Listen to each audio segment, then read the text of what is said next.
Class ওয়ানের আজকের ভিডিওতে আমরা আলোচনা করব বার্ষিক পরীক্ষা 2025 বা তৃতীয় প্রান্তিক মূল্যায়ন পরীক্ষা 2025-এর গণিত বিষয়ের একটা প্রশ্ন নিয়ে। তো এই প্রশ্নটা হচ্ছে সরাসরি 2025 সালেরই পরীক্ষার প্রশ্ন এবং একটা নামকরা স্কুলের প্রশ্ন। তো সেটাই তোমাদেরকে দেখাচ্ছি যেন তোমাদের যাদের এখনও গণিত পরীক্ষাটা হয়নি তারা যেন এই প্রশ্নটা দেখে তোমাদের পরীক্ষার প্রশ্ন কীরকম হবে সেটা যেন আরও ভালোভাবে বুঝতে পারো। তো এখানে দেখো এই পরীক্ষাটা হবে 100 মার্কের পরীক্ষা এবং এর জন্য সময় হচ্ছে 2 ঘন্টা। তো প্রথম যে প্রশ্নটা আছে যে কথায় লেখো, কথায় লেখো, এখানে দেখো 32, এটাকে বানান করে লিখতে হবে কথায়। 41, 49, 37, 46, 34, 47, 40, 42, 50। তো এরকম তোমাদের সিলেবাস অনুযায়ী তোমাদের 1 থেকে 50 হতে পারে বা 1 থেকে 100 হতে পারে, এরকম বানান করে লিখতে হবে। তো যে কোনো সংখ্যায় থাকতে পারে। 2 নম্বর প্রশ্ন যে কম থেকে বেশি সাজাও, মানে কম থেকে বেশি সাজিয়ে লিখতে বলছে। যেমন এখানে দেখো 5টা সংখ্যা আছে, 5টার ভিতরে সবচেয়ে কম বলতে 19 হচ্ছে সবচেয়ে ছোট। তো আমি 19 লিখবো আগে, তারপরে লিখবো 20, তারপরে 24, তারপরে 29, তারপরে 36। এইভাবে জাস্ট ছোট থেকে বড় সাজিয়ে লিখবো আমি। যে প্রথম লিখবো সবচেয়ে ছোটোটা, তারপরে তার চেয়ে একটু বড়, তারপরে তার চেয়ে বড়, এইভাবে। যেমন এখানে হবে ধরো প্রথম হবে 19, তারপরে হবে তোমার 20, তারপরে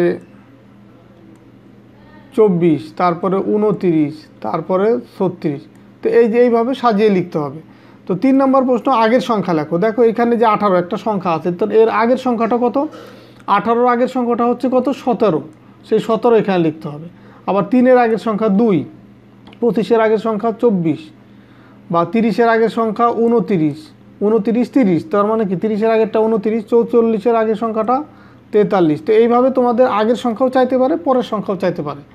4 নম্বর যে প্রশ্ন সেটা দেখো 10-এর সাহায্যে সংখ্যা লেখো। যেমন 1, 10, 7 কত হয়? 1, 10, 7, 17। 3, 10, 5 কত?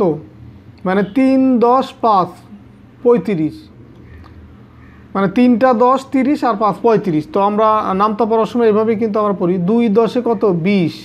2টা 10-এ মিলে হয় 20। আবার 32 সমান লিখতে পারি আমরা 3, 10, 2। মানে 3 10-এ 30 আর হচ্ছে 2, 32। আবার 21-কে লিখতে পারি আমরা 2, 10, 1, 21। তো এইভাবে এই শূন্যস্থানগুলো পূরণ করতে হবে। এরপরে দেখো 5 নম্বর হচ্ছে যোগ করা। এগুলো ছোটো ছোটো যোগ, যেমন 6 আর 2 কত? 8, বা 12 আর 2 কত? 14, বা 32 আর 20 এটা কত হয়? 52। যে 0 আর 2 হয় 2, আর 3 আর 2 হয় 5, মানে 52।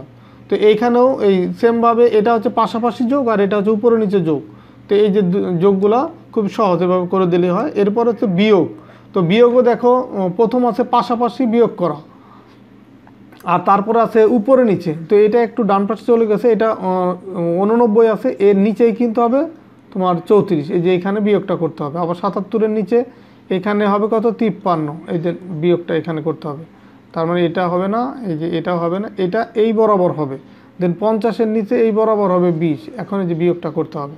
তো আশা করি তোমরা এগুলোও পারবা। তো এরপরে দেখো 7 নম্বর যেটা, এটা হচ্ছে গুণ করা। যেমন 2-এর সাথে 2 গুণ করলে হয় 4, বা 6-এর সাথে 2 গুণ করলে হয় 12, 5-এর সাথে 5 5 25, 3 4 12, 6 10-কে 60। তো এটা তোমরা নামতা পারলে কিন্তু এই টাইপের গুণগুলো খুব সহজেই করতে পারবো। তো এরপরে কিছু লিখিত ম্যাথ আছে। যেমন একটি ক্রিকেট ম্যাচে রাফিদের দলে 52 রান করলো, মানে রাফিদের দল 52 রান করলো, আর সামিদের দল 36 রান করলো। 2 দল মিলে মোট কত রান করলো? তো এটা হচ্ছে এক দলের রান আর এটা হচ্ছে আরেকটা দলের রান। তো দুইটা যোগ করলে আমরা 2 দলের টোটাল রান পেয়ে যাব।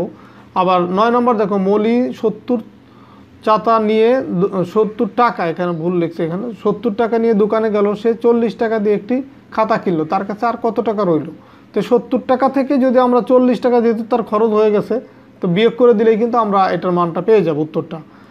তারপর 10 নম্বর দেখো নামতা লেখো। এই 6 ঘরের নামতা, যেমন 6 1-কে 6, 6 2 12, 3 6 18, এভাবে 6 10-কে 60 পর্যন্ত নামতাটা লিখতে হবে।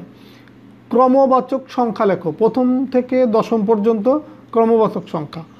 12 নম্বর চতুর্ভুজ কাকে বলে? চিত্রকে দেখাও। তো চতুর্ভুজ মানে হচ্ছে এরকম 4টা বাহু দ্বারা সীমাবদ্ধ এরিয়াকে চতুর্ভুজ বলে। তার মানে এই যে 4টা বাহু থাকলে সেটা চতুর্ভুজ হয়ে যাবে। তো এই হচ্ছে তোমাদের 2025 সালের গণিত বিষয়ের, মানে প্রথম শ্রেণীর গণিত বিষয়ের একটা প্রশ্ন, যেটা হচ্ছে এটা সরাসরি একটা স্কুলের প্রশ্ন। তো আশা করি এই ভিডিওটা দেখে তোমাদের অনেক উপকার হবে। যাদের এখনও গণিত পরীক্ষাটা হয়নি তারা এখান থেকে অনেক কমন পাবা বা এটার থেকে তাদের অনেক বেনিফিট হবে। তো ঠিক আছে, সবাই ভালো থাকো, সুস্থ থাকো, কথা হবে পরবর্তী ভিডিওতে। আল্লাহ হাফেজ।